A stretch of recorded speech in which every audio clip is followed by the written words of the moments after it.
In today's session, we were rehearsing our Storms piece. We decided today to add a bit extra onto our social pressures montage, specifically onto the gym culture section. We did this to really highlight its importance to today's society, especially to males. We decided to create a Godber style sequence where we showed our characters performing gym activities. We showed the majority of our characters being really good at these gym activities, showing how strong and fit they are, all except Charlotte's character, who is judged for being weaker than the rest.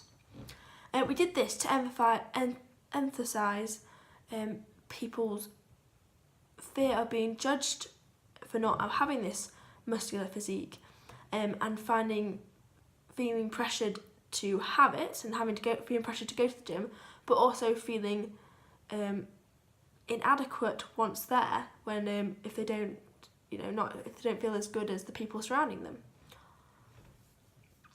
So this really highlights that issue, especially for young males who we've found out from research feel like they have to be the best, feel like they have to be amongst the strongest, otherwise they feel inadequate. So in our sequence, the Godber style aspects were characterised by heightened characters, distinctive and expressive movement, exaggerated movements and facial expressions, and fast-paced speech, as well as a very high energy. We made this movement sequence short and snappy so as not to stray too far from the main theme, which of course is male communication. But we also did this to make it a very visually interesting sequence which captures the audience's attention, because we want them to really take in what's happening in this section, and also because we like from the start we have to have like peaks and the structure of the piece, which is from like the very first blog, shown having like different peaks in the piece, and this is just a more high energy bit that and a different kind of like a faster pace, which keeps the audience on their toes, keeps their attention focused. So also the Godber style fits with the heightened stereotyped characters which we created. So that's another one of the reasons why we decided to use it. We also decided to add the option of helplines onto who John could talk to on the PowerPoint.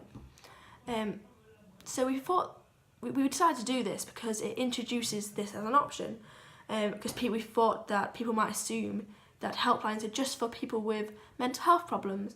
However, they are open to anybody to talk and get support, and we wanted to make the audience aware that this is an option.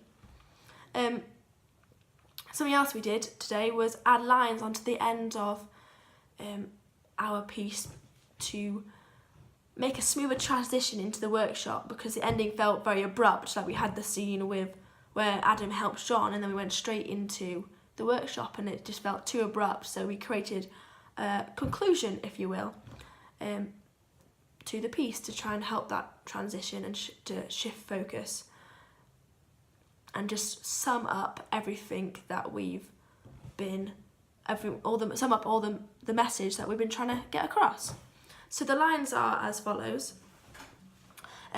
John's life isn't going to get better straight away, but if his friends are there to listen to him, it'll make it a lot easier. John has a lot of things going on in his life right now. For example, he'll still get told off from his dad when he gets home pissed.